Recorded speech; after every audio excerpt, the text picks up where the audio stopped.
Coup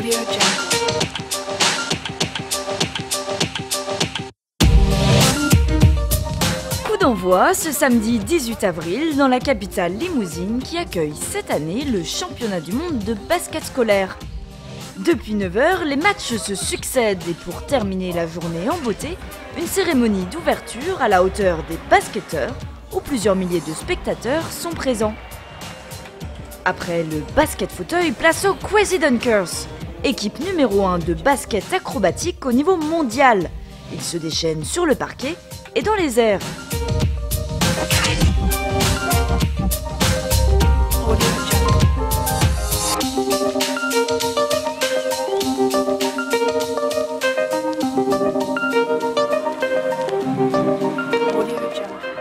Les associations sportives scolaires ont elles aussi orchestré le spectacle. Plus d'une trentaine de pays se réunissent autour du ballon rond. Du Chili à la Turquie, en passant par l'Inde, Israël, le Brésil ou la Chine, ce n'est pas un tour du monde en 80 jours, mais bien en une semaine. Laurent Petrinka, président de l'ISF et directeur de l'UNSS, s'est attaché cette année à ce qu'aucun pays ne soit sur le banc de touche. La jeunesse doit être ouverte à tous les pays et c'est vrai que parfois c'est un petit peu réservé aux pays riches. Il n'y a que seuls les pays riches qui peuvent se payer ce type d'échange. Et c'est vrai qu'avec l'arrivée de Laurent Petrinka qui a vraiment envie d'ouvrir au plus grand nombre de pays ce type d'organisation, je pense que c'est une bonne chose.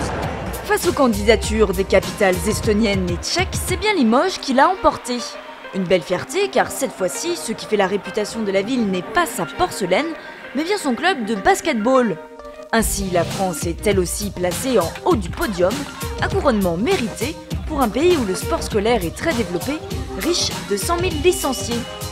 Ravi malgré tout que ça se passe en France, heureux que les profs de PS puissent montrer leur savoir-faire, surtout aux nations effectivement étrangères.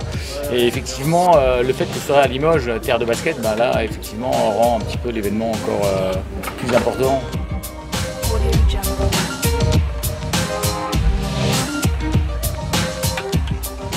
Cette candidature n'aurait pas été possible sans le soutien du club de Limoges, mais aussi de la Fédération française de basketball, qui a tenu à être présente tout au long de la semaine.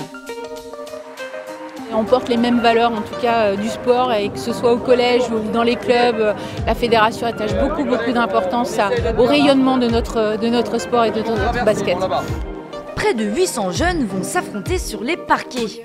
Une occasion inouïe pour eux de se confronter au niveau mondial. J'ai aussi vu le niveau international parce que j'ai comme objectif d'atteindre l'équipe de France l'année prochaine. Donc je vois aussi le niveau que je dois avoir, la condition physique que je dois avoir.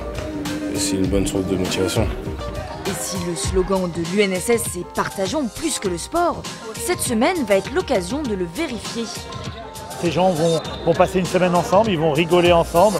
Quand ils vont repartir chacun dans leur pays, ils vont garder une partie de cette expérience, de ces sensations, de ces discussions chez eux. Ils vont les ramener chez eux et on espère que tout ça, on va réussir à le cultiver petit à petit et que tout ça s'agrandira. Pas moins de 198 matchs vont se disputer sous les yeux de 60 arbitres, français et étrangers, et bien entendu du public, venu encourager sa nationalité.